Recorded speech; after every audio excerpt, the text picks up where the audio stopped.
नमस्कार दोस्तों, स्वागत है आपका हिंदी नॉलेज टुडे में। आज हम आपको भारत के उन 6 सीक्रेट वेपन्स के बारे में बताने जा रहे हैं जिन पर भारत लगातार काम कर रहा है और जिनकी तैनाती 2035 तक होने वाली है। अगर भविष्य में पाकिस्तान या चीन से जंग छिड़ी तो ये हथियार उनके लिए किसी बुरे सपने से कम नहीं होंगे। तो सबसे पहले हम बात करते हैं हाइपरसोनिक क्रूज मिसाइल की। यह भारत और रूस का संयुक्त प्रोजेक्ट है। इसकी स्पीड मैक 7 है, यानी हवा से 7 गुना तेज ज्यादा होगी और रेंज इसकी 600 से लेकर 1000 किलोमीटर तक मानी जा रही है। यह मिसाइल इतनी तेज होगी कि चीन या पाकिस्तान का कोई भी एयर डिफेंस सिस्टम इसे रोक नहीं पाएगा और 2028 तक इसके बड़े पैमाने पर टेस्ट पूरे होने की संभावना भी है। दूसरा हथियार है लेजर और माइक्रोवेव वेपन्स। डीआरडीओ का गुप्त प्रोजेक्ट दिव्यास्त्र इसी दिशा में काम कर रहा है। शुरुआती 25 केडब्ल्यू लेजर गन का ट्रायल हो चुका है और लक्ष्य है कि 2030 तक 100 केडब्ल्यू और 2035 तक 300 केडब्ल्यू पावर लेजर सिस्टम तैयार हो जाएं। ये हथियार दुश्मन के ड्रोन, मिसाइल और सैटेलाइट को पल भर में नष्ट कर सकते हैं। खास बात यह है कि एक शॉट की लागत कुछ 100 रुपए ही होगी, जबकि दुश्मन की मिसाइल करोड़ों की होगी। तीसरा सीक्रेट वेपन है स्टेल्थ फाइटर जेट यानी एम का। यह भारत का 6वीं पीढ़ी का फाइटर जेट प्रोजेक्ट है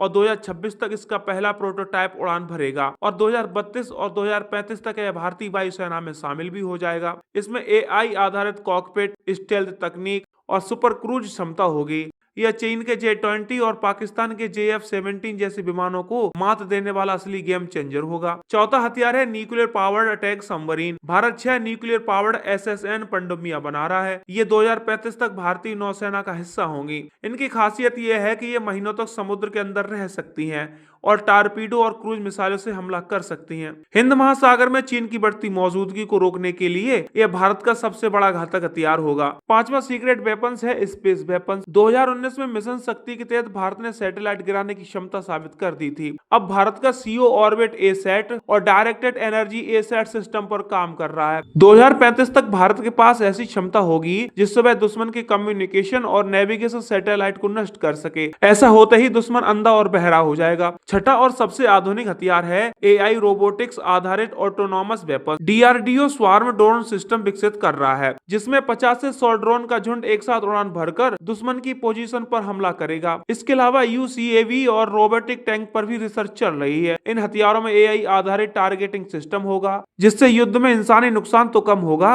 और दुश्मन पर तेज और सटीक हमला संभव होगा। दोस्तों, यही वे 6 सीक्रेट वेपन्स हैं जिन पर भारत अभी काम कर रहा है। हाइपरसोनिक क्रूज मिसाइल, लेजर और microwave weapons, stealth fighter jet, nuclear powered attack submarine, space weapon और AI और रोबोटिक्स आधारित ऑटोनॉमस वेपन्स। अब सवाल यह उठता है कि इन्हें सीक्रेट क्यों कहा जाता है। दोस्तों, इन प्रोजेक्ट्स की पूरी जानकारी कभी सार्वजनिक नहीं की जाती है। इनकी लोकेशन गुप्त रखी जाती है और असली ताकत को छुपाया जाता है ताकि दुश्मन अंदाज भी न लगा सके कि इनका असली इस्तेमाल सिर्फ तभी होगा जब युद्ध की नौबत आएगी। 2035 तक भारत की सैन्य ताकत पूरी तरह बदल चुकी होगी। हाइपरसोनिक मिसाइलें, लेजर हथियार, स्टील फाइटर जेट, न्यूक्लियर पनडुब्बियां, स्पेस वेपन और AI आधारित सिस्टम भारत को ऐसी ताकत बना देंगे जिससे छेड़ना किसी भी देश के लिए आत्मघाती कदम होगा। पाकिस्तान की औकात तो बहुत छोटी है, वह भारत के सामने खड़ा भी नहीं हो पाएगा और अगर चीन से भी जंग छेड़ी तो भारत उसे आर्थिक और सैन्य दोनों मोर्चे पर ध्वस्त कर देगा।